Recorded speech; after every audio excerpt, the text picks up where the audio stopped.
Good evening, everyone, and welcome to Boys from the Baltic Star After Hours, the jazz club of Twitch streams. Nice. I'm Luke over here. Obviously, it's very hot where I am today, it appears. I think someone's not turned down the radiator, actually. And that is, of course, Ben in the black amongst the red, the plush, velvety interior of his luxury mansion. And those of you that have been here before may notice that our chat room is a little different today because we got affiliate status today, which we were both very excited about. Yes. It brought a bit of joy to our otherwise weary day. It is the only joy in our lives at the moment. Literally the only joy. Literally the only joy. Oh, so what are we going to talk about today, Ben, to try and bring a little more joy into our joyless lives? Oh, I thought we weren't going to do that. I thought we were going to actually try and snuff out the joy before it became a habit. Oh, I can see why you'd want to do that. You don't want to get used to joy. You don't want to get used to the joy. No. Well, for those who've been following our previous ones, over the last couple of weeks, we've been sort of taking a gentle, not to say incompetent, dive into various aspects of the rules and the catalogues and expansions that make up Traveller. And we're going to continue doing that because we don't really have any more ideas. This is one idea and we've got it and we're running with it. Now, last week, there were three of us. And we did sort of the first half of the Traveller skill set. But we've only got two of us tonight. So we figured we'd wait until all three of us were back together to do the second half of that one. And we would resume the sort of thing we were doing 2 weeks ago, which is talking about some of the equipment that's in Traveller. And having ploughed through pretty efficiently the basics of the equipment from the starter set, the core rules, if you like, now it's time to take a look at an expansion book, which is very exciting. It is exciting. I remember because when we first did our character generation and our first few sessions, we just had the core rulebook, of course, which is enough to run whatever you need to run. And I know you added a couple of little extra bits and pieces, didn't you, when someone wanted a specific kind of sword, I think, and Mm-hmm. we sort of came up with some extra weapons, like sticks with spikes put into them, which you kind of came up with rules for based off the core book at the time. But it was very exciting when we got the core rulebook, which was rather thrilling. Well, there is an expansion. In fact, at some point, we should probably go through all of the expansions that are available for Mongoose Second Edition Traveller. We haven't got that long. but not today. No. I suspect we should do that at some point in the future. But today we're going to begin taking a look at the central supply. Too much alcohol or too little alcohol. It's a balance. One or the other. The central supply catalogue, which is an expansion to the core rules, basically, and provides you with a huge list of things that you can use to add a bit of variety to your campaigns. Definitely, and a bit of variety, a lot of variety. It's literally the physical book is an A4 and it's that thick and it is basically a catalogue. It's literally a catalogue of all... I'll hold it up to the camera. Oh look, here's a page of guns for your consideration. And over here, what's this? A flail. Lovely. How about here? Oh, do you want an auto bar? Maybe an alien cosplay kit, madam. Well, everyone needs at least one alien cosplay kit, I feel, don't you? I think so, at the very least. One's just a start. Yes. After all, there are many aliens. There are many aliens. Yes. You do slightly wonder if there are alien cosplay kits in the future where you can sort of dress up as an Aslan or a Varga or something. Do people who dress up like that get accused of cultural appropriation in the future, do you think? Oh, that's a good question. And how good is the kit?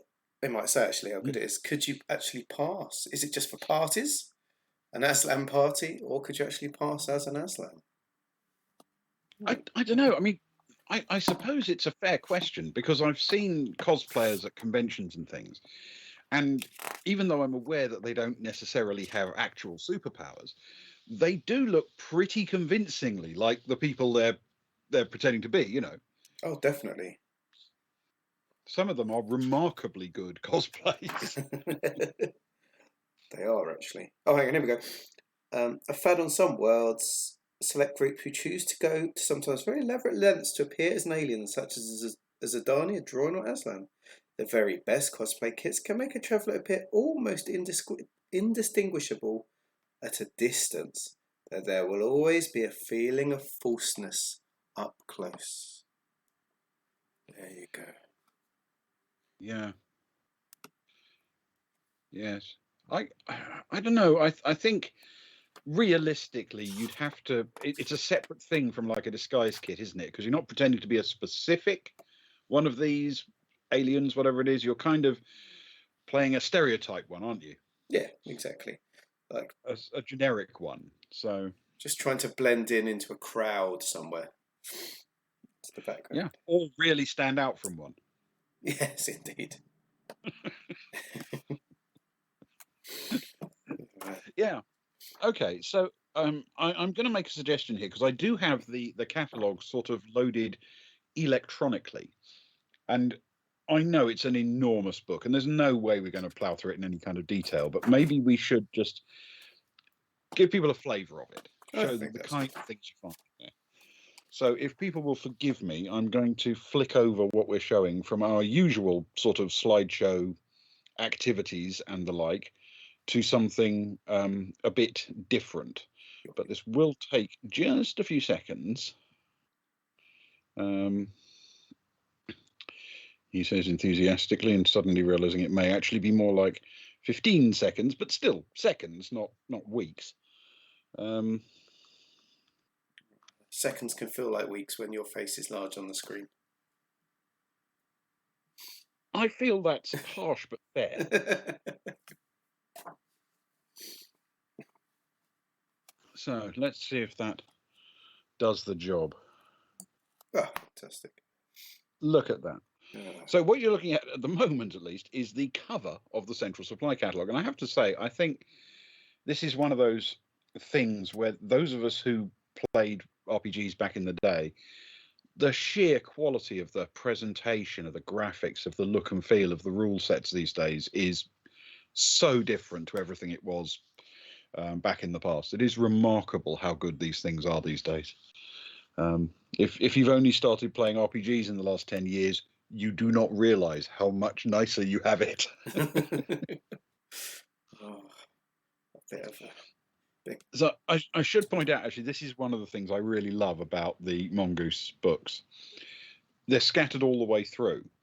The books contain what are effectively ads, but the ads themselves are tremendously fun. They're little Easter eggs for you to discover as you go through the books. I'm a big fan of that ad. I like that one. It's a beautiful colour, considering it's selling weapons. It's a nice pink and a nice pastel blue. Lovely. Yeah, and Volga service guarantee. The idea being that Volga are somehow, just better at this. We've got their little logo and everything.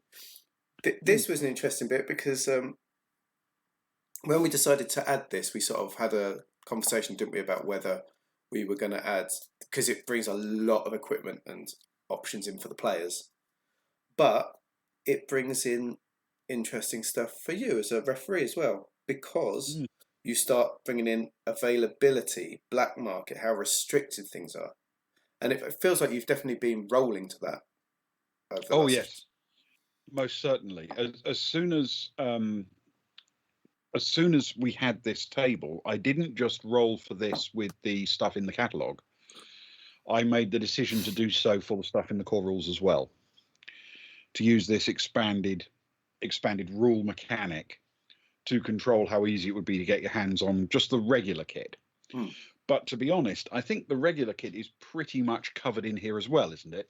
Yeah, I think all the gear is in here. I think the stuff that's in the first one. I'd have to double Yeah, check, but I'm pretty certain you're seeing the same stuff again.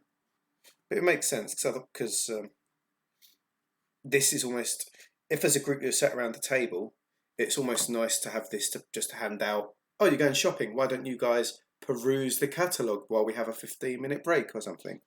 And it exactly. feels nice. It feels like part of the game, really. And so, yeah, Mm. having everything in here makes sense.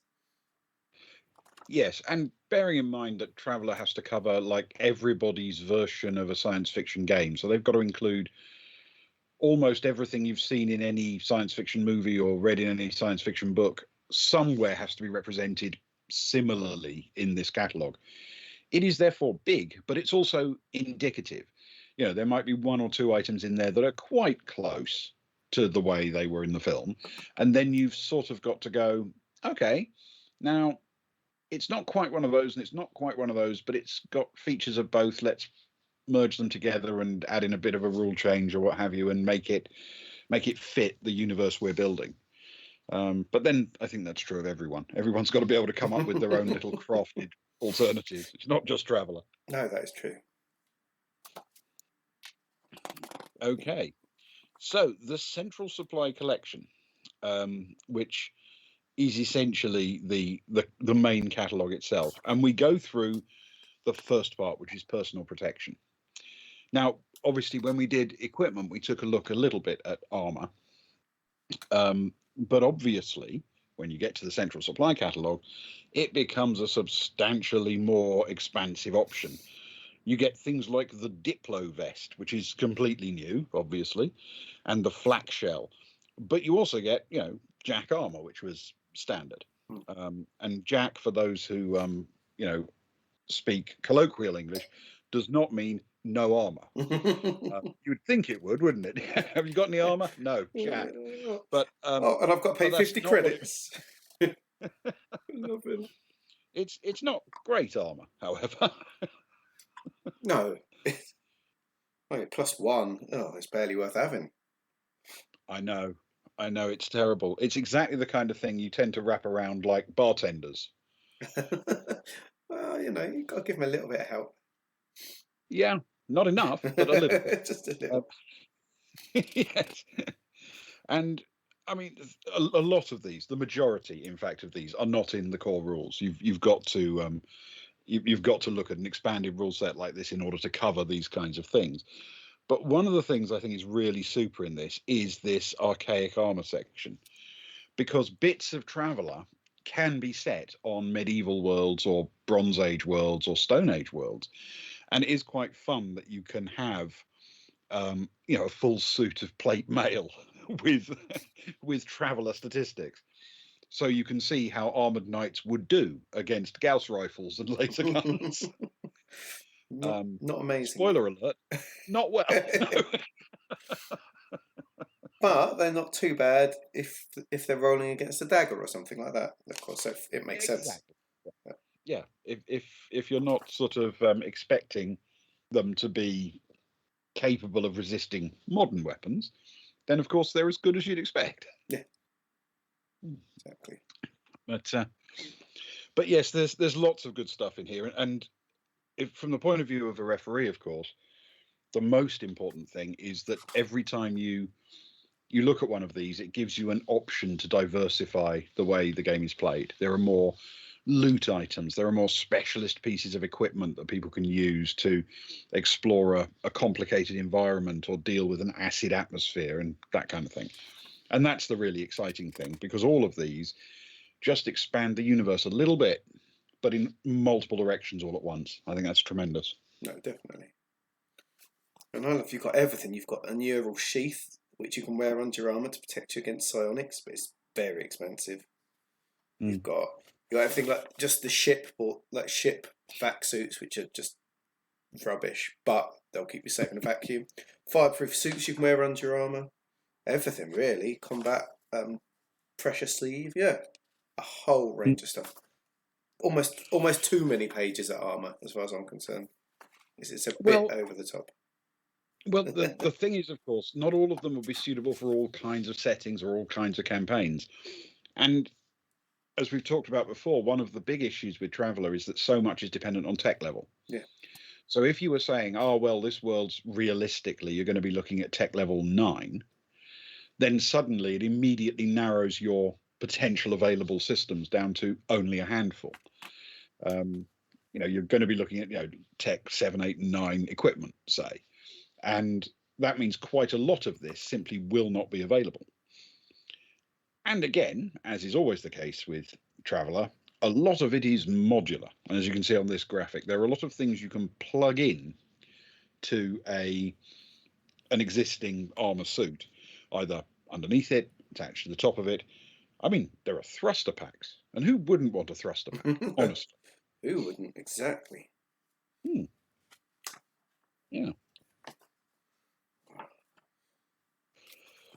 And then, yes, here, battle dress. For those who don't realize, in the original Traveller and in Mongoose Traveller, battle dress is a bit of a specialist thing. It is the best of the best of combat armors. And it is therefore given an entire section to itself of multiple different variants and different operational configurations and modifications that you can apply to it, because it's just that important. Goodness, plus 25, plus 28 protection, but that weight, my goodness.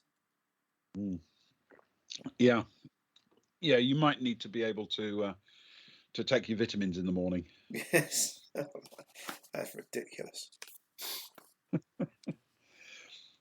So, section 2, survival gear. This is stuff that we've not really gone into too much so far, isn't it? Because we've not had any adventures in a hostile environment as such. Well, I would argue the problem isn't so much that as environments have either been non-hostile or infinitely hostile. Where survival gear isn't necessarily helpful. You've just got to spend as little time in a hard vacuum as you can get away with. But yes, there's a lot of stuff here, of course, which really matters. And they are, emergency equipment like, well, parachutes, as we can see at the start. And squirrel suit, which is nice. Not because squirrel suits are particularly good, but because I like the name squirrel suit. I like a squirrel suit. It's quite fun. If you got good decks, both of mine would splat. But Stefan would be very good with the squirrel suit. Yeah, he probably would, wouldn't he? I think it'd suit him, I feel. It just feels very him. I just feel there's something about Stefan that makes me think he would have a squirrel suit, but he would demand it be made out of leather, which would then make it completely useless. Just because it looks so cool that way. That's right. Yes. But there's a lot of stuff. And this is another thing I quite like, the way that a lot of the catalogue items are identified by their sort of catalogue numbers. Yeah, exactly. Rather than by names. Which is totally building the universe, because it makes no difference. Yeah. Really, like, you're not going to use numbers really in game. But just having it there just gives that feel of it being a catalogue, and it's flicking through a violent Argos. Exactly. I mean, British people of a certain age will remember doing this with Argos catalogues. Exactly. Having to type the numbers in when you get to the Argos to see if they've got it in stock and things. Though I seem to remember for some reason the Argos catalogue, despite all the treasures within, was lacking both battle dress and Gauss rifles, which I feel is a serious omission on their part, honestly. But battle dress tended to be in the autumn-winter one, but not so much in the spring-summer. Right. Yes. Okay. That does make sense. Yeah. Yeah. That does make sense. Because of when my birthday was, it was relatively, well, actually is as well. It hasn't changed. Yeah. It was relatively unlikely that I'd be buying from the autumn-winter one. You're quite right. Maybe that's the problem. Yeah, I'm a December baby, so I'm well versed with the autumn-winter Argos. There you go. But yes, so you get all of these kinds of things, and again, more serial numbers. I do love the art, because if you are describing something to a player, it can take a lot of the load off. Even if you decide, actually, I don't like that color, it's going to be a different color or a slightly different shape. At least you've got a sense of how big it is, how bulky it is, roughly how heavy it would look in your hand.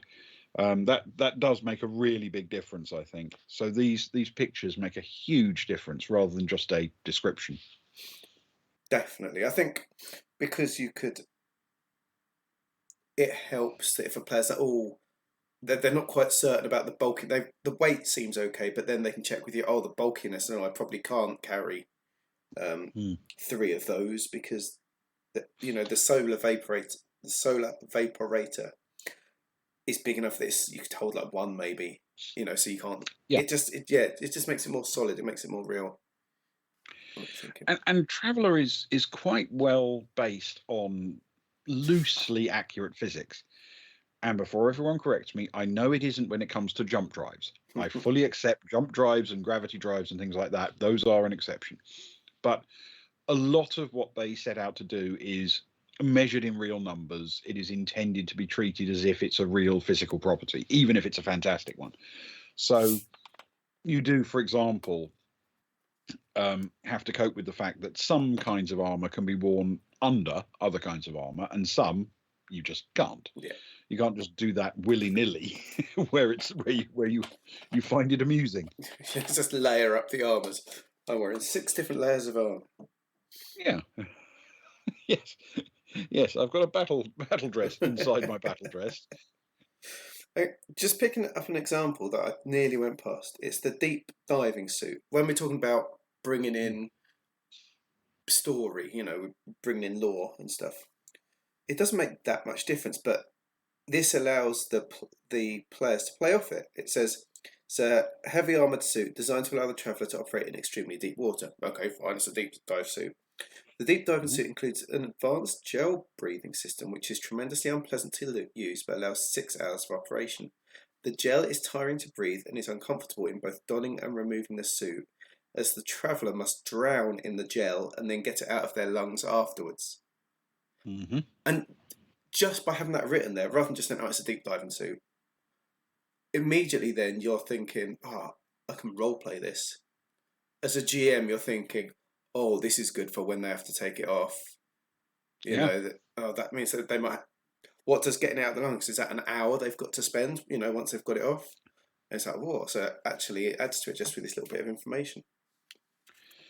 And for those who wanted, for example, to play a module set in the universe of The Abyss, the Jim Cameron movie, guess what? That's what you need. Without that piece of equipment, you can't really do it. Exactly. Yes. Now, these are things that amuse me. It's clever thinking that they've done some things. The thrust pistol. It's a genuinely very good idea, this. A little pocket device, basically, that you can use as a directable rocket.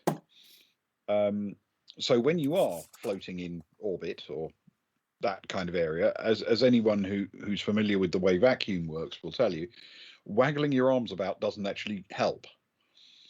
You need some method of producing a little bit of reaction mass to accelerate you in a given direction. And a thrust pistol is a neat trick. Yes, I like it.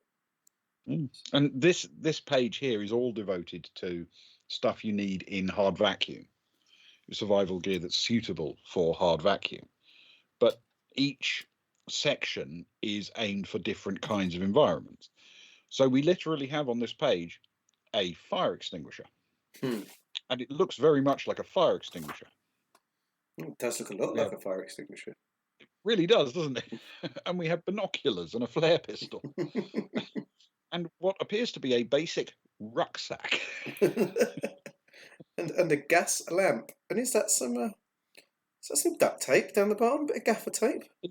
Yes, that looks like duct tape. Oh man, I'm going to buy some gaffer tape next time we're at a shop. Yeah, look at that. It is as well. And they got I love them. Just little things, and I like that. The fact that you therefore you'll buy a backpack.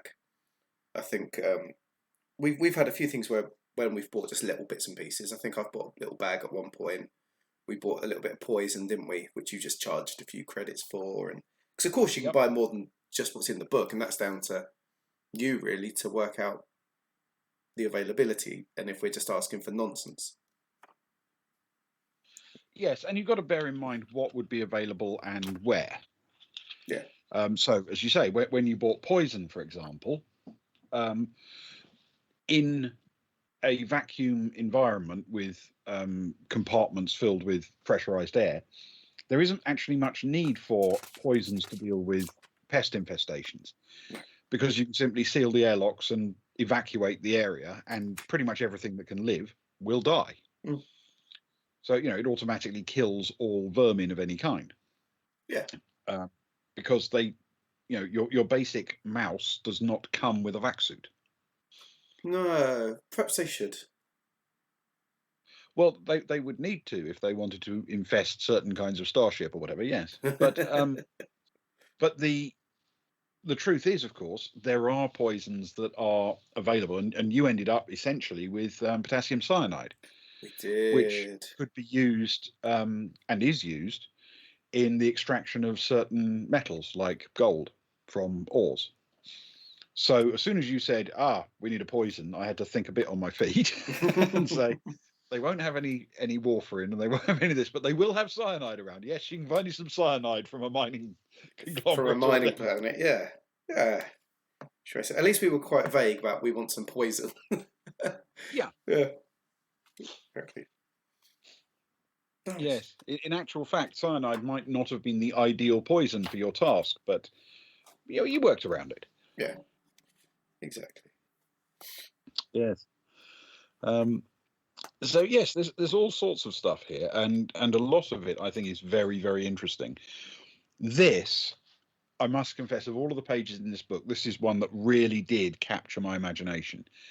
The idea that I could use this as an inspiration to build entire remote outposts and scientific centers and the like genuinely fascinates me.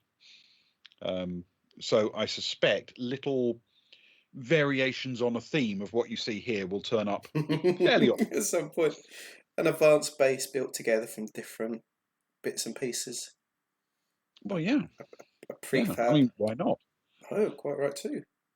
A little prefabricated cabin. Look at that. A little habitat module. Lovely. Mm. And a tent barracks, which will be not a strong choice in a vacuum. No, not the best. Tents in general are not good in vacuum.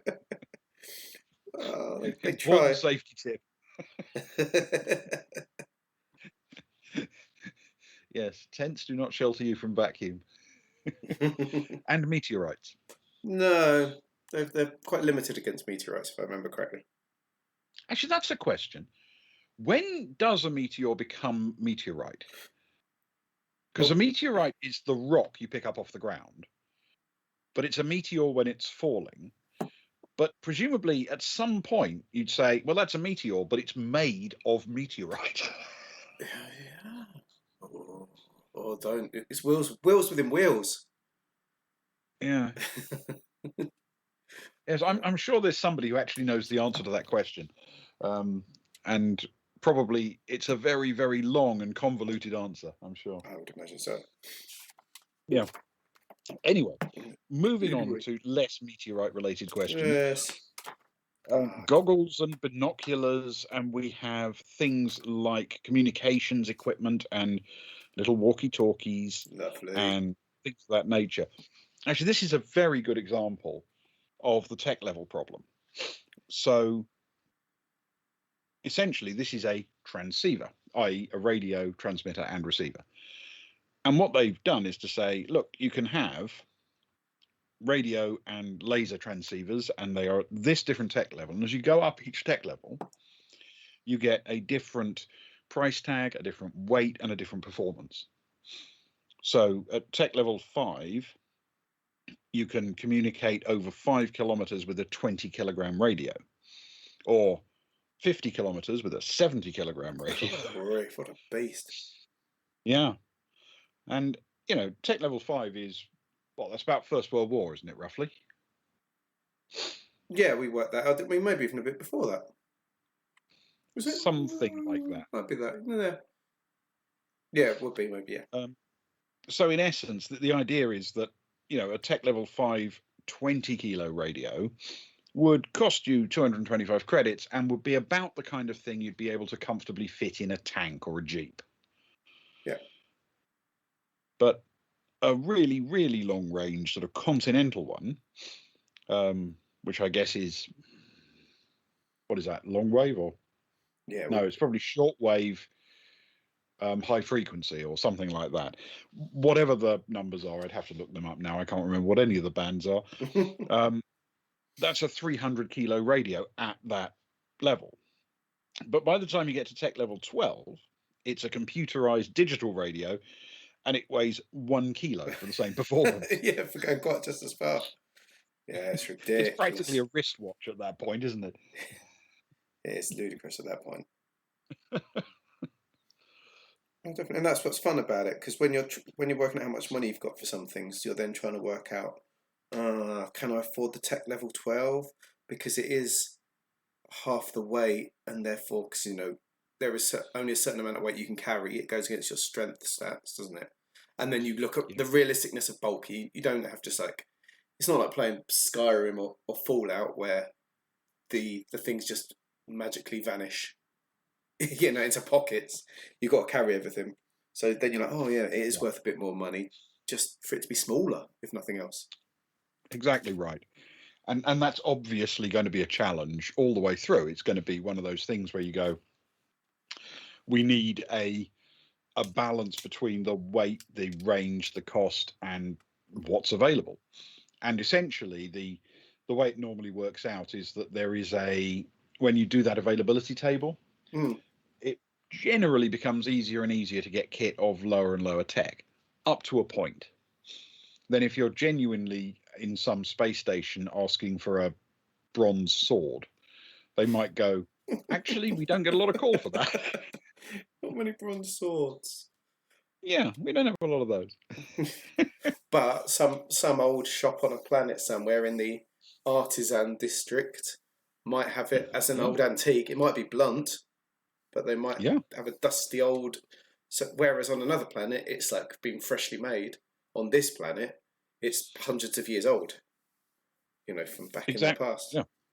Yeah. And presumably, I mean, I'm going to go ahead and guess here. I don't know much about actual artisanal metalwork, but I'm guessing the skills necessary to make a bronze sword haven't completely evaporated even to this day. No. So there probably are people out there, you might have to hunt them down, but there are people out there who could make you a bronze sword even now. Oh yeah, without doubt. Yeah, so that kind of thing exists. For sure. Now we get here, computers. Oh yes. Oh, we had a session, didn't we, where a couple of us spent ages building our computers. Oh man. Yep. Yes, computers were famously absolutely laughable in Classic Traveller, because Classic Traveller was written in the 1970s, and they really had no clue what the microcomputer revolution was going to be. And the thought that you would have computers that fitted in your pocket that could, run serious computational tasks was just impossible to imagine. So in this edition of Traveller, we've got a little bit better, and they've even got to the point where they've relented to say, look, at higher tech levels, a computer that can do basic computation, just everything can do that. Your wristwatch can do that. Exactly. Probably your cigarette lighter can do that. You don't actually need specialized computing equipment for that kind of thing. But they do still require you to have computers with very large memory and communications capabilities to do things like those highly complicated jump calculations before you jump a ship from one system to another. Yes. Which I think is fair, to be honest. I think so. And I think that's part of the putting the computers together, really, because the computer has a wide range. I think the lowest tech level I can see is a tech level 7 is there's a tech level 5 through a mainframe, but for a portable computer, the lowest you can get is a tech level 7, which is the last 30 years here, isn't it? pretty much. So it fits tech level 7 up to tech level 14, which is you could only imagine as being tech level 15 for some software, which you could only imagine to be utterly ridiculously futuristic computer. Yes. Yeah, and I mean, portable is.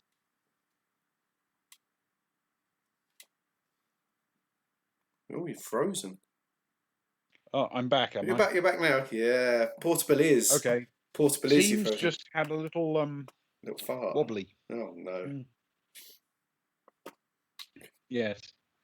Normally it's your network that's struggling. Today it's apparently mine. It is. I feel good about that. I feel okay for one. You feel vindicated. I do feel somehow. vindicated that it's not always my problem.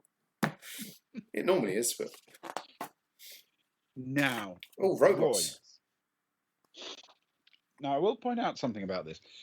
Droids as a whole were not included in the classic Traveller core rules, and they were added as a supplement later. And I believe I'm right in saying that in this edition, in Mongoose Traveller, elements of the droid world do exist in this catalogue. Elements of it, I think, come in the vehicle handbook, which I haven't seen yet, beyond, seeing its cover. And I think there may be other bits of supplement in other materials that they've produced, which cover bits of droid work.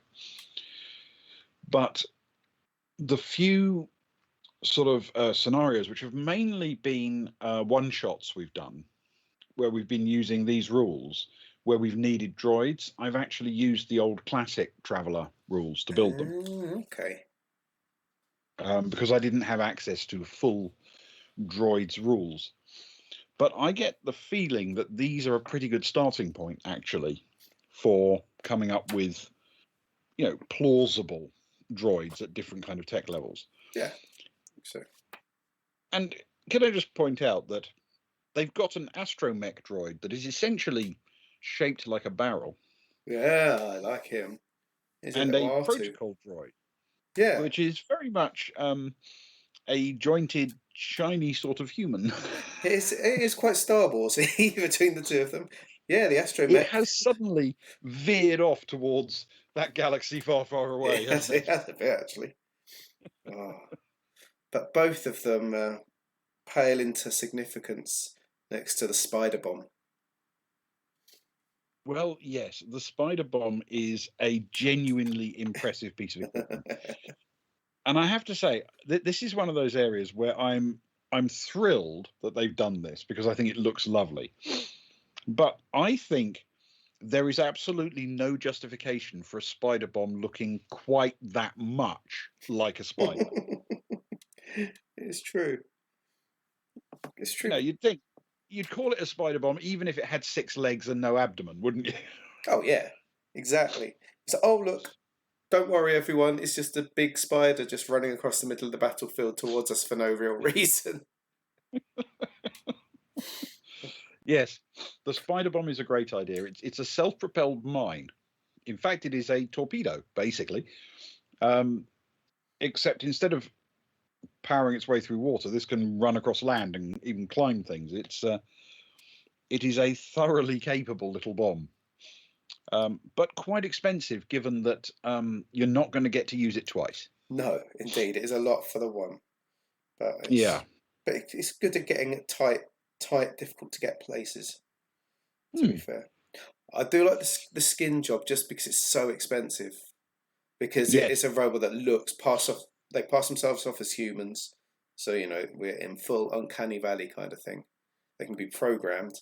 But it's 18 mega credits, and that is serious money.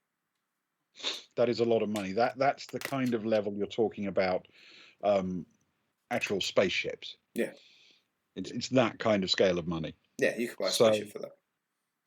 Just about, yeah. It might be second-hand, need a bit of work. But it will still fly somewhat. Yeah. Just within system, maybe. You might need to swear at it and give it a good kick before it would make the jump. Oh, it's got a certain charm to it. I want it. Yeah, I agree. I want a weekend ship like that.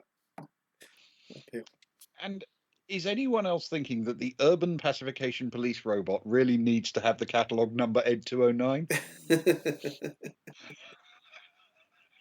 I just see urban pacification police robots and I want to bring them down.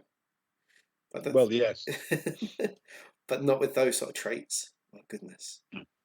No, though it's an extremely powerful piece of equipment. But then again, it's, you know, Imperial standard tech level. It's proper high end tech. This, Yeah. and you need that kind of thing if you're going to be going up against it. This has got a fair amount of, well, armor basically. Yeah. Well, indeed. You got to roll good just to even pierce the armor at all. Yeah, plus 18 armor is pretty handy. It really is. So then we get to tools and engineering, and I must say again, here they have excelled themselves. The fact you can buy a length of chain or an old-fashioned Acme style magnet. I need one of those magnets, I think. Yeah. It can lift 1 kilogram. Okay, thanks. Yeah, and look at this, we've got a shovel. Useful stuff. An axe. I bought some stuff from this. Sarai's got some of this stuff. She's got a laser cutter, a tool. She's got a tool laser, I think, and she's got electronic tool set. I think I actually bought some bits. I love it. I didn't buy the tool belt though. I didn't want to look like what's his name? Tim Allen. Not Tim Allen. Yes. Yeah. The Home Improvement. Home Improvement. Right. Yeah. It's not a strong. God, that's a throwback. I know. I don't think I've thought about that TV show for what, 20 years it must be? I think very few people have thought about it for the last 20 years. Yeah. Yes. Very, very impressive to have, dredged that up from the past. It really is dredging. Yeah. It is going to cost you a bane, though. Oh, no. So... oh, right. No, I'm kidding. I wouldn't do that just for that. So, yeah, and then we come to medical supplies. You got to love this. Adhesive bandages. Yes, we know exactly what that means.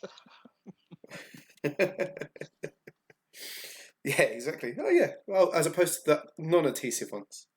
Indeed, and we know what those are as well. But yeah, they go through quite a lot of these, and the medical kit essentially provides a lot of flavor for your role playing, of course, because you've got actual things you can do. But there's another element to it, because they can provide you with bonuses with a considerate referee. They can provide you with bonuses to your actual rolls on medical checks, can't they? Yeah, they can. And I think really useful to have. Anything that helps with medical rolls, as far as I'm concerned, is my favourite thing. Seeing as both of mine are very weak, glassy characters.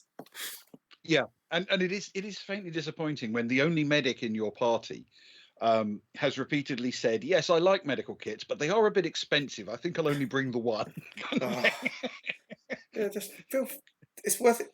I think it's worth an investment. At least you bought 5. I think last time we had a chance. He did, but I think he's burnt through a few of them already. Yeah, mostly on Sammy Cress. Yes, you did have to rescue her from the NPC. The jaws of death a couple of times. It's worth it, really.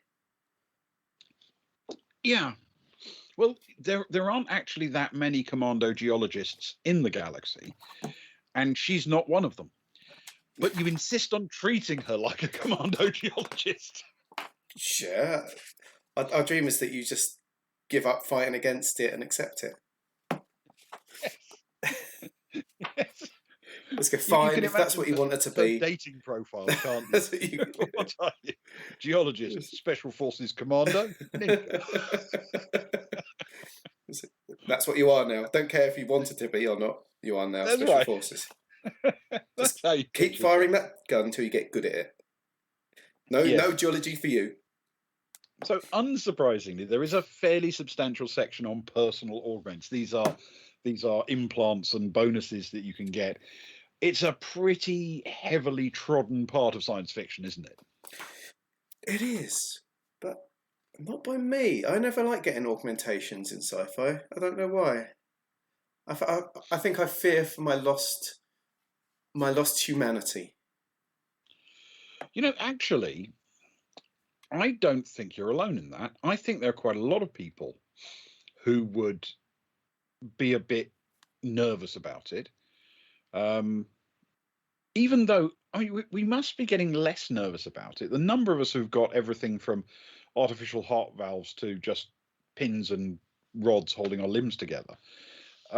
We've all got some form of augment or modification.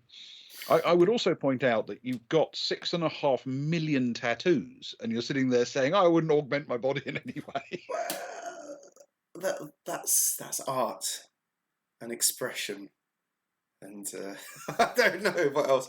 Wear contact lenses. There you go. Well, maybe art and expression can also come in the form of a laser built into your forearm. Ah, I could see why that would be. Stefan's got a little gun between his fingers, isn't he? He has, yes. He Um, had a perfectly good and arm lopped off. yeah, and I suppose that's actually one of the things people are resistant about. This is a good point. It's the perfectly People, I good. think, aren't so much resistant about getting the augment. It's the bit immediately before that. Yes, you can have a bionic arm, but first we're going to have to lop your arm off. Yeah, That's the bit I think turns them off.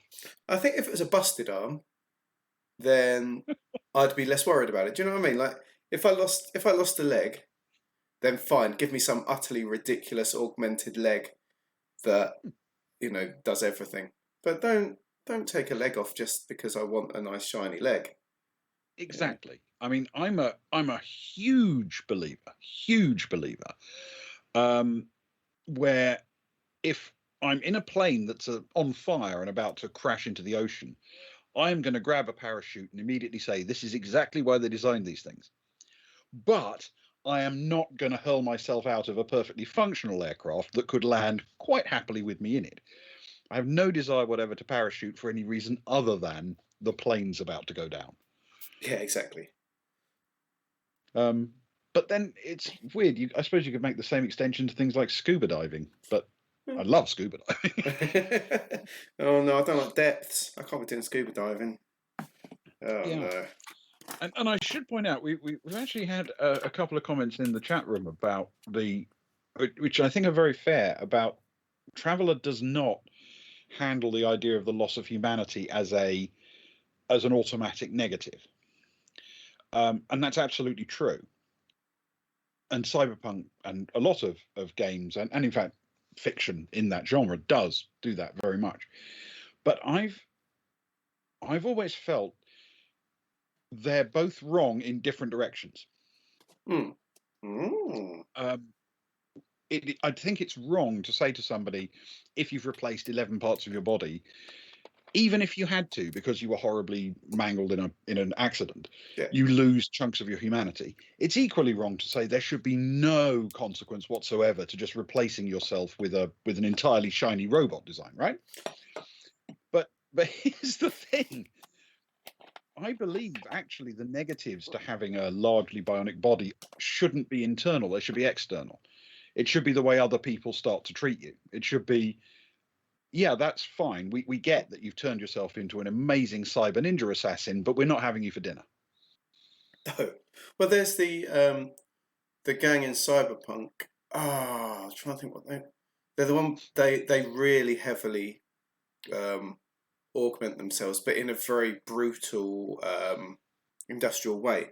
So it's that they replace the whole top of their head with multiple red eye, not even eyes, just like lit circle eye things.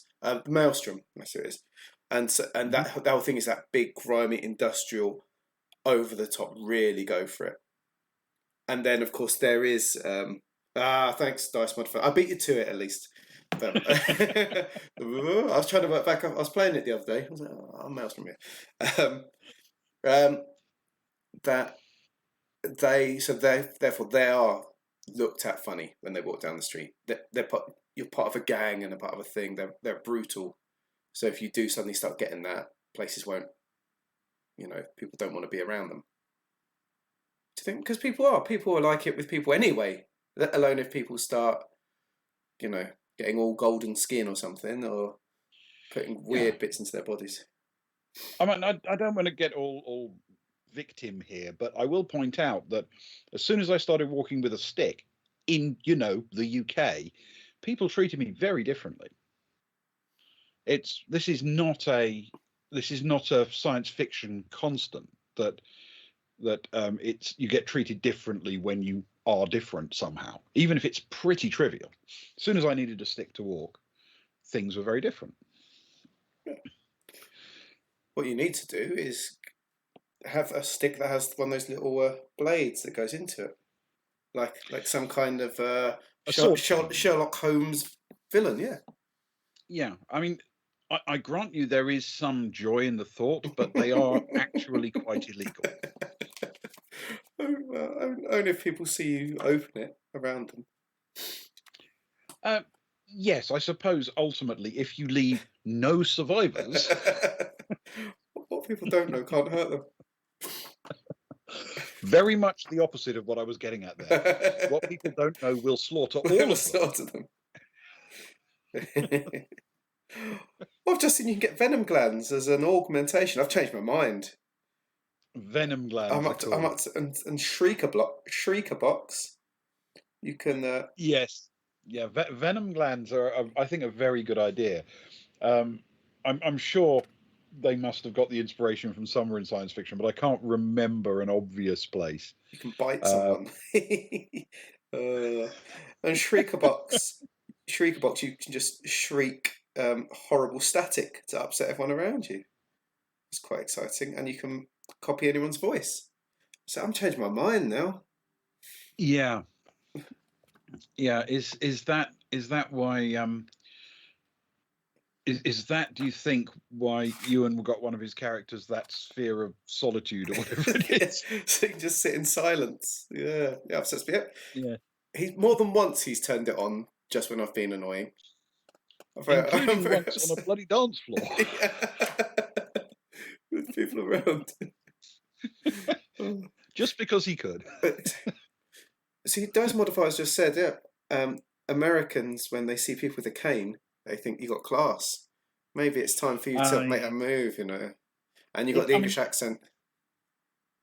It's a bit of a stretch to call it a cane, if you know what I mean. It's very much a walking stick. We could get you a cane, a little silver topped cane, or a little fake diamond on the top. I think it's cool. Yeah. And a monocle. Yes. You could look like that. Who's the peanut butter guy? I think you can rock it. I don't think that's actually peanut butter. I think that was just bags of peanuts. Just bags of peanuts. I don't know. I'm English. But my American cultural references are probably not bang on. The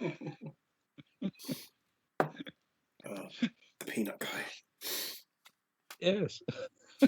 So another section. Yes. Oh no, you've got to go back. You've gone past the best section. Have I gone past the best section? Yeah. What was the best section? What have I missed? Section 9. Home comfort. The home comfort section.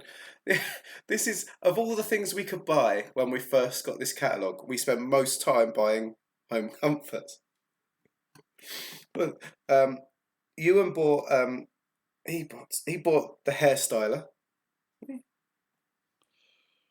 He did, and that's a serious piece of kit for a Varga. It's the full body. Given that he's basically made of nothing but hair. Stand in front of this big floofy thing. We bought an auto bar. We bought an auto bar for the ship so that it can order drinks. We set out carefully, didn't we? We bought some. We bought a hologram maker, didn't we? A hologram which we programmed with. Absolutely. With Greyhill Bast, we combined it with the auto bar so that little Greyhill pops up and takes your orders for you. It's good stuff. The home comforts. And this is absolutely true, because it was very important to our particular group of travellers that their entire life revolve around the bar on the ship. I kid you not. They have no idea who's sleeping in which cabin. They don't know how the engines work. They haven't got the slightest idea where the bridge is. Where is the bridge? at some point we're talking about sticking up a notice on the taped to a bulkhead saying "front of ship" Front in of order to ship, yeah. remind them which way Front of forward was. ship. Yeah. And yet the bar is described in exquisite detail: Oh, the technology, the art, everything. it's becoming very This is beautiful. the Baltic Star is essentially a beautifully described bar with a sort of it's a ship around it. With some rooms somewhere. When you're drunk, that's where you go when you're drunk. Yeah. But you can fall asleep at the bar if you want. That's not a problem. Yes, I'm sure you can. I'm sure I have, probably. Yeah. Home entertainment, miniatures, war game. Miniatures war The game. Remembrance hologram is the one you got for Greyhill, wasn't it? Yeah, they're very sad. I like the miniatures one because you could no, is it Lords of Space? Where you Lords can of buy Space are the models. little figures, yeah. You can go around collect. You could just collect Lords of Space models every time you went into a shop on a planet. You could say, "Do you have a Lords of Space figures?" and just Yes. build that into your role playing. Which I love I'm that sure idea. the idea is that somewhere there is actually a campaign that someone's working on, thousands of hours of gameplay, where the only objective is to collect a complete set of the Lords of Space. See, right, I'm making notes. I think I'm going to do it. Dice Modifiers just said in his players decided. I'll say his. I don't know his, hers. Their players decided to outfit their scout ship with a whole like spy setup for all staterooms, which just shows totally different play styles. Yeah, we don't. I don't think we even describe what the room's like. One's haunted, apparently, and that's all I know about it. Yes, it is slightly disturbing sometimes how utterly lacking in guile this group of travellers is. They veer wildly from we're going to carry out the most incredibly intricate assassination plot. That was very intricate as well. Really was. To immediately afterwards, it's like, we're here on a planet, we don't know anybody. Everybody seems friendly. Let's be completely open with all of them. It's amazing how that happens. Hey, come and join us. Hey, come and drink with us. Do you want to come and fly around the universe with us? Come on, everyone in. Oh, I've just found there's a sonic sweat and stain remover. You can swipe it over any annoying stubborn stain or odour and watch it disappear. Right, that's it. We need to find a shop. I tell you. Lords of Space collectibles, sweat remover. This is working well.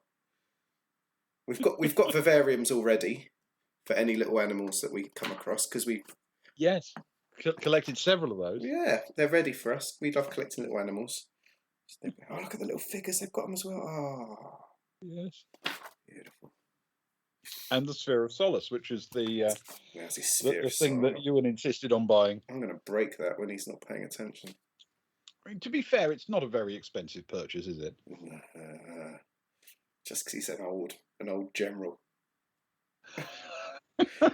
So now, finally, can we turn our attention to the things that kill people? Yes, go on if we must. Although I might kill Ewan with the Sphere of Solace if he keeps using it. I'm sure there's some bludgeoning.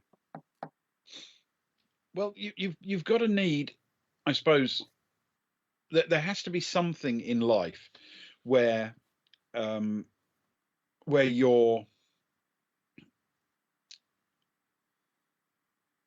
going to need to suddenly kill somebody.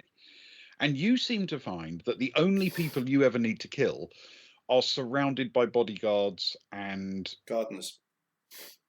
And yes, gardeners. For some reason, every time you meet a gardener, you immediately have to murder him instantly, with no warning whatsoever. It's been a while since we've come across a gardener, actually. So well, that's probably because word has got out. And gardeners are fleeing this sector of space. There is a serial killer targeting gardeners. Oh. Yes. So you've got to say, some of this stuff is very impressive and is a function of the way Traveller works, because all the different tech levels. So you genuinely do need a mace and a sword and a basic club and staff and what have you. But it isn't very long before you start getting onto some quite sophisticated bladed weapons. And then it's not very long after that before you get to bar fight weapons. This is what I need, some of these. No, I've got some. I've got the stun fist. and Yeah, is it Stefan's got the knuckle blasters? yeah, knuckle blasters. Love Yeah, it, which is yeah. shotgun shells in on a glove. This is actually something, when I first saw it, it amazes me nobody's done this before. Mm. Um, because you actually could fit 3 12-gauge shotguns across the back of your hand. Given that they don't need much of a barrel in order to, basically steer the shot in the right direction, and you could use big, heavy shot. I mean, you'd have to have a strong wrist, but it's possible, right? Yeah, and here's a man who doesn't like the idea of having a sword cane. Um, well, if my sword cane had 3 shotgun shells tied up, Then you're sure. interested. Improvised weapon dice modifier, Cody. Improvised weapon is guess it depends really, doesn't it, on how we've described it, what we've used, and what you think it's worth. Yeah. In actual fact, in Traveller, if used at the right time, even a fist can be a pretty potent weapon. Um, if used at the right time in the right way, and obviously if they're not armored, say. So actually, no, it's not too bad as long as you're able to explain to the referee how you're improvising it. If you're literally trying to pick up a table and hit someone with it, if he's got any sense, the referee's going to say, "Okay, tables are heavy and they are hard, but you can't swing them very fast." So it's actually not too bad. It's a reasonable basic guideline, and they do have essentially enough examples for you to look at that you can assemble a genuinely improvised weapon by starting with club, say. Well, didn't we? And thinking that's When Trev was playing back last year, it didn't he got a stick and then he attached loads of big spikes to it, didn't he? Or ram the spikes through it yes, and created like some horrible stick with a load of spikes sticking out of it, which you then made some stats for, I think, yeah, based on yeah, and obviously that weapon was, broadly speaking, once you look at it, you go, well, it's kind of like a long-handled mace, so it's going to have certain basic concepts in it, isn't it? So yeah, I think unlike D&D, where they genuinely believe they've described everything it is possible for someone to carry, in Traveller, I think it's all considered guidelines, because everybody's going to have the universe is too big in a big science fiction game to try to describe everything. So I mean, one of my favorite science fiction novels of all time is a book called Liege Killer, and it is about these rather astonishing assassins called Paratois. And these assassins were humans, but heavily augmented with faster reflexes and what have you. But more importantly, they were bred as a pair of siblings that were mind linked. So they only had a single brain shared between 2 physical bodies. Mm. So they operated in a sort of an amazingly coordinated way. And when you add that to their augmentation, they were extremely lethal as an assassin. It's a very good book. And they used a particular type of weapon. And this weapon was sort of an egg-shaped thing, which when you squeezed it, produced a trailing, almost like a whip of energy, the end of which is lethal. It can burn through things, but the middle of it isn't.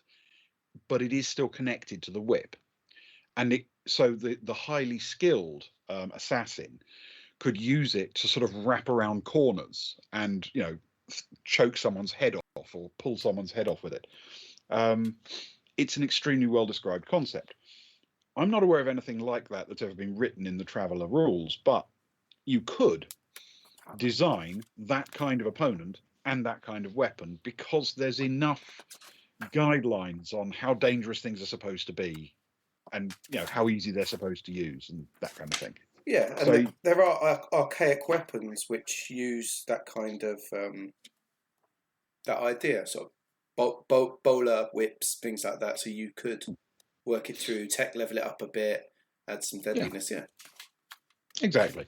I mean, bear in mind, just before we actually started streaming, almost, I don't know, 2 sessions before maybe, our travellers encountered a group of aliens. And as is often the case in any kind of science fiction game, if you're the referee, you have to sit down and design the aliens. And I had to design a group of plausible aliens that actually could live in hard vacuum. So I came up with a mechanism by which they could do that. And the aliens themselves were just fundamentally big rock spiders. That's what they big look like. rock spiders. But within there is some stuff, some ways that they could function in a hard vacuum, and how that would make them evolve as a creature, and how they would get to that capability. And as long as you've got enough of a framework to drop it into, I think it's always possible. I think you can always say, plus or minus 5% here or there, we've kind of got an idea. But yeah, Christopher Hines, Leash Killer, well worth a look. There you go. A reading recommendation as well, like a book club as well. Absolutely, like a book club, or possibly a e-reader club. Oh, tech level 7. Yes. And self-defense. Yes. Self-defense is fundamentally not the most interesting section, because all of this is pocket pistols and laser pistols and stuff like that. And obviously they're important. In fact, they're probably the most common kind of weapons people carry. But they're all basically a gun. I quite like the zip gun though, because if someone had engineering, you could make them roll on that and the kit, because it's a cobbled together one-shot gun. Okay. So you could A-team it, before a fight, you're surrounded, get Soraya in there with her skills, someone with electronics or something, and cobble together a zip gun, which rolls at a 2D -3, so it's a desperate situation, and it's a one-shot gun. I quite like it. That's interesting. Not seen it before. It is. And a zip gun, again, is American slang for exactly that kind of thing, an improvised firearm. Something my American slang is not exactly what you would call up to date, but I think I'm right in saying that they also use the term Saturday night special for those kinds of weapons. A sort of weapon that you can't exactly rely upon to fire very often or very well, but it will kill someone if it's pressed against them, sort of thing. Got you. Oh, and obviously the job here is to kill or maim. Yeah, that's true. Yes, and then we get on this. This is more my kind of thing. It's weird actually, because when I shot seriously, I mostly shot pistols, but I always have a real soft spot for a good rifle. And pistols always feel like tools to me, whereas rifles are, I don't know, works of art. Well, there you go. And they've got a few on here. Very interesting rifles here. There's range to the rifles, I think, which is interesting. Yeah. Yes, I do. I do think the range systems in Traveller are an inevitable compromise. I fully accept why they are the way they are, but you can't accurately model ballistics well enough for an RPG without it suddenly becoming an amazingly complicated thing. Oh, yeah. So you've just got to accept you roll some dice and you've got a chance. Yeah, exactly. That's what it comes down to.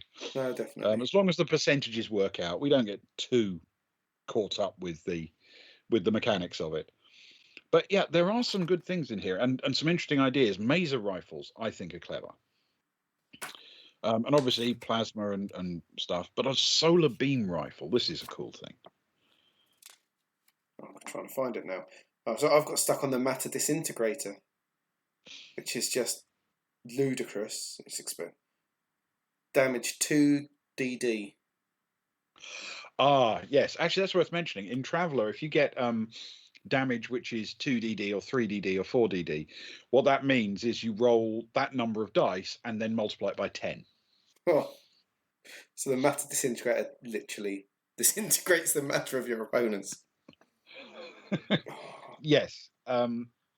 It gets to the point where, the guy stands there and says, "I'm wearing combat armor," and you're saying, "Yes, but we're going to nuke you from orbit. It's the only way to be sure." Exactly. It's pretty much the weapon they're using. My goodness. Yeah, there are some beefy weapons. The plasma rifle's beefy, the mace, like you say, and then the solar beam, of course. Yes, that's pretty potent. But I think the the damage on the stagger laser rifle is quite powerful. Yes, oh, definitely. 5D as well. Yeah, they're really this sort of, even the laser sniper rifles are 6D plus 3. There's some beefy weapons within the Yeah. energy. Really is. My goodness. Yes, they are. They are potent, actually. Actually, this is. I'm sure I've mentioned it before, but it's possible I haven't done so on the stream. Pretty much the only thing from the original rules that I had to change was their shotgun rules, because they fell into that weird thing where people who only think of shotguns because they've seen them in movies think they are both capable of hitting a target quite a long way away because they're very accurate because of the spread, and they can do an amazing amount of damage because of the power of the blast. And shotguns can do both of those things, but not at the same time.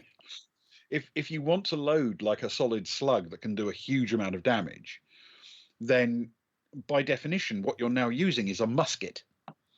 It's a smoothbore weapon firing a solid slug. Yeah. And its accuracy becomes a musket.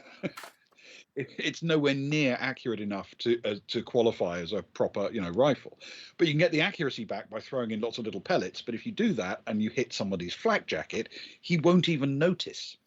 So it's all about trade-offs at the end of the day with the shotgun. But you can choose what you're firing, which exactly. So I thought that was actually the better use of the shotgun. Would be there'd be 4 or 5 different types of shell you could load, and you could load them in battle, and choose the right shell to go with the right situation. I think that flexibility is where the shotgun actually has its strengths. Yeah, I think so. Yes, and obviously we have grenades. Many grenades. Now, you guys don't use a lot of grenades, actually. We got smoke, and that's all that we use.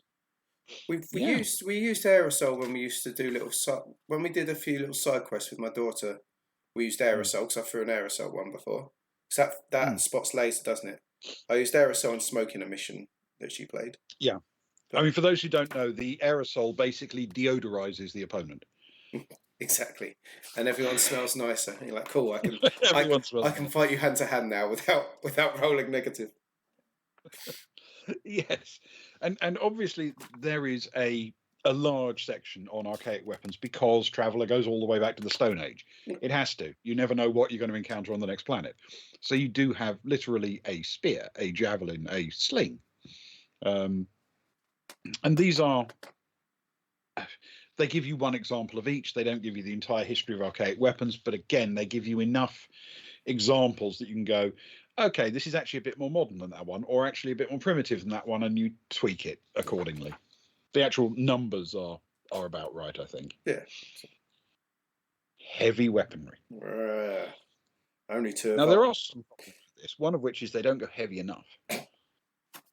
But the anti-material rifle, the classic anti-material rifle these days that everyone sees in films is the Barrett Light 50. And if you've ever fired one, you know that its recoil is nowhere near as much as you think it's going to be, and is also enormous. Yes, massive thing, isn't it? It's massive, but the rounds. It's not as bad as you think. I must confess, firing an H&H 375 Magnum kicked a hell of a lot harder than a Barrett Light 50. And 375 is less than 500. I don't know if you know that, but it is. It's been a while since I've taught maths, but yeah, I can see that.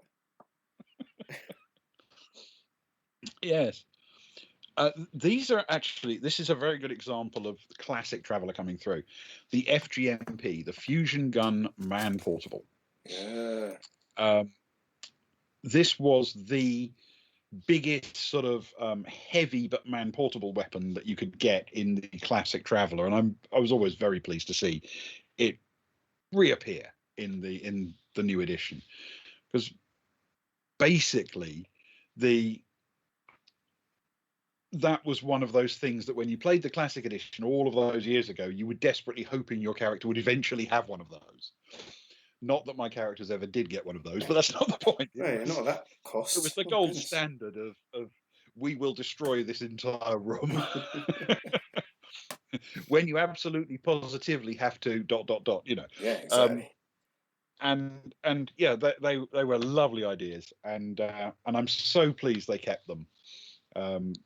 They're a brilliant thing to have as a goal at the end of your campaign. Yeah, something to build towards when it's all going big here. You got the money, Yeah. you got some big beasts to fight off, definitely. Now you see when I was saying the big weapons aren't big enough? This is more your style, isn't it? This is more the right thing, yes. Artillery. Yeah, if you can move it without some kind of tractor device, it's not really a heavy weapon. And they've got some serious stuff here. I mean, the bombardment, heavy bombardments are enormous. They're, real planetary defense style weapons. But some of these are, again, very much, tech level 5, 6, 7, World War I, World War II, and onwards.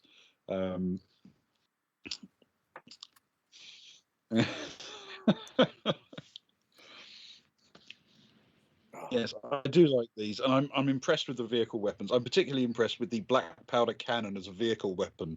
That presumably means the vehicle weapon, the vehicle in question must be a ship. The vehicle is a horse as it drags it behind. Yeah, but there's good stuff here, and there's the key thing, the really key thing, is that all of these are not necessarily literally the only weapon you can have. They're examples that you can use to build the weapons used on a particular world. Use them as your framework and then do whatever you like with them. Well, if you look, the last one on that page you've got up, the Meson accelerator, 4 double D, and then the first one on the next page, which is staggering as well, the orbital defense cannon at 4 double D as well. That is just like two frightening weapons. Utterly ludicrous. Yeah, well, they're supposed to take on, warships and things like that. And this is a universe where, depending on exactly how you're describing it, you could have a 1,000,000-ton battle cruiser up there in orbit. Yeah. He's not actually going to be frightened of somebody holding an automatic pistol. No. But that gun is made for attacking low orbiting spacecraft at a range of 1,000 kilometers. So you're definitely among the big stuff there. Yeah, I mean the US Navy already have some missiles. It's a relatively small number, I think, but there are some missiles on some of their cruisers, which can theoretically take out something. I don't know what kind of orbit, but certainly outside the atmosphere. So theoretically, the radars on those ships can track an incoming missile and shoot it down while it's still outside the atmosphere. These are technologies that we are slowly adopting. Traveller is obviously describing places that are far ahead of us, but not impossibly far ahead of us. We're touching that part of the universe, aren't we? That is true. Rockets and missiles. Who doesn't love a rocket and a missile? Well, old school. Yeah, missile pods. The fact that you get that. All those massive weapons. Rockets and missiles. And the next thing after rockets and missiles is bolas and boomerang. The boomerang is for the discerning weapons specialist. It's for the collectors. And that's another thing you could do in the game. You could have a weapons collector. So Agnar theoretically could. He's a hunter. He loves that. He could quite easily suddenly stop at every planet and say, I'm after what ancient weapons do you have? I'm a collector, don't you know? Like those guys that have African spears in their house, Do you have any whips? Yeah. Do you have any whips? Do you have any boomerangs? Any bowlers, my good man? Yes. Yeah, and then we move on to explosives. Now we're talking. I do. Now, actually, you guys have used explosives a little bit. We use plastic. Yes, you generally use the sort of standard plastic explosive types, and they've mostly done the job. But you did improvise an explosive, which I was quite impressed with, using filling a laboratory with gas and then Yes, igniting it. we did. That A horrible mix black of blob stuff. hydrogen and chlorine with a little oxygen to produce a flash of explosion, and that was a tremendous bit of sort of kitchen sink chemistry on a very grand scale. Yeah, exactly. But there is one weapon that would do everything we need if you go up one. Yeah. The good old pocket nuke. It's the legendary item, which Yes. I don't know if we'll 6 ever DD damage. I don't know if we'll ever get it, but it is the dream. The size of a suitcase. So basically, the question is not just could you theoretically afford a pocket nuke, or could you indeed find a pocket nuke? Yes. The question is, assuming you could afford it and find one, where are you going to find anybody in the entire galaxy who looks at you lot and says, "Yep, these guys should definitely have a nuclear bomb"? And then they let you walk onto the planet just carrying it through customs. I think that's going to be quite a tough role on that available table. Yeah, I think that's quite unlikely, I would imagine. Yes. And then this is another thing. Pretty much exactly what I did back at the beginning with our with the shotgun rules. We sort of play a slightly house shotgun rule. They have come up with various ammunition rules here that allow you to act as weapon modifiers. So you can go with certain kinds of types of ammunition in certain kinds of weapon. Some of which are very, very basic, and some of which are quite sophisticated. I mean, the directed plasma weapon, I think, is an absolutely brilliant ammunition upgrade. And they've got weapons that are obviously guided or armor piercing. I don't know, do they have APCR in here? And do they have APCNR actually? Nope. No APCR. They've got nuclear rounds. Well, there you go. Well, yes. To be fair, nuclear warheads in basic weapons is not that uncommon. No. The Soviets used to use nuclear depth charges, and the Americans put nuclear warheads into air-to-air rockets. Oh, listen to this. Um, Fuel air. A fuel air round dispenses a cloud of highly flammable droplets which are ignited as they mix with air. mm, Oh, the resulting airborne explosion has been compared to a nuclear. Oh, it's horrible. Like fire falling on you. Neurotoxin um, rounds. mm. Wow. Not really looked at these yet because I fire very standard weapons. Yeah. Yes. It is remarkable how astonishingly creative we are as a species when it comes to trying to work out ways to maim and kill each other. It does seem to be where technology rushes forward quickest sometimes. Yes. Yeah. And here again, we get another modification. Again, this is a real strength of this book because you not only have an enormous list of weapons that you can use as a guideline to assemble custom ones if you need to, but you've also got an enormous range of accessories, modifiers, ammunition types, and things you can then use to further modify them. So if you fancy strapping a grenade launcher underneath your weapon, or sticking a bayonet on the front of it. But obviously there are sights and there are laser dots and there are head-up Yeah, the displays P and HUD. I think I tried to buy expanded one, magazines. but I think it was out of stock when I tried to get the P HUD. That's Yeah, I quite think cool. that's true actually. That's quite a cool little thing. Yeah, and a few things that aren't necessarily as lethal in themselves, but there are the option to put in things like personalization of weapons, so it will only fire if you're holding it. Yeah, that's a cool touch. Those kind of things. Yeah. Yes. And I must confess, though we've obviously just skimmed through it really, we have now sort of run out of book. and sort of run out of time as well. To be honest, we've gone we've gone an hour and a half on, which is quite long for a Thursday. But we've covered a lot of ground, I feel. Well, we've certainly had a good chat. Yes. Ah, what joy it is to have a lovely chat on a Thursday night. It is the new The Friday slight after all. problem is on our Thursdays we never really know where we're going, so we don't know when we got there. That is true. That is true. We sort of. I'm normally running late, and I'll sort of dive in, and we'll have a 2 minutes. What are we gonna do? Oh, this. Oh, yeah, that's yeah. And then I'll just do an intro, and then we're just like, okay. But yeah, we got there. To be fair, I really don't mind you telling people that, because I wouldn't want them to think that these evenings are a product of careful and detailed planning. These ones on our Fridays are more careful planning.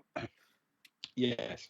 Uh, Yes, when we actually play, it's a bit more plotted. exactly. Speaking of which, tomorrow is Friday, and it is the next chapter of Boys from the Baltic Star. Ewan, the most beautiful of the boys, will be joining us. So it'll be our full complement. Sorry, aside from Ben, of course. So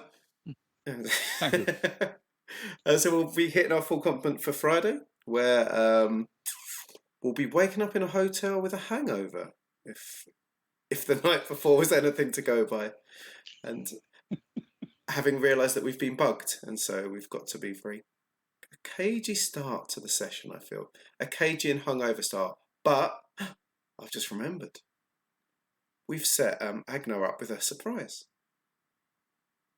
I'm looking forward to it now. Agnar's morning delights. Yes. I mean, I'm wondering if Agnar will lean into this or become really formal. I don't know which will It could happen. go either way. Tim won't let us down. Oh, I'm sure Tim will absolutely nail it. Yeah, The question is whether Agnar will. and on that bombshell, thank you everyone for watching. Thank you for joining in the chat. Ali, thank you for your comment, and Dice Modifiers Cody, thank you so much for all your conversation. I feel it added to what we were bringing. It brought up a few things off the, out of left field, which was interesting to talk about. So we really appreciate that. It's been a pleasure. And don't spend your points that you've got in our new updated chat room of joys, because we've got some ideas on fun things that you'll be able to spend points on that really lean into the story and really lean into the experience, hopefully. So save those points and splurge them all next time when we've got very exciting things to spend them on. But until then, what time is it tomorrow? I get confused between the two nights now. We will actually start playing about 10. 10 o'clock, there we go. So 10 o'clock. That's UK time. Yep, 10 o'clock UK time until midnight and a bit, depending on where the ending is. Midnight and a half, 3 a.m. if it's going well. Yeah. But until then, hopefully we'll see you guys tomorrow. And good night, Ben. It's been a joyful one. It really has. It's been a treat. I guess I'll see you tomorrow, and I'll see everyone else tomorrow as well. Superb. Oh, good night. Cheers. I'll tell you what I'm going to do. I'm going to mute us. Let's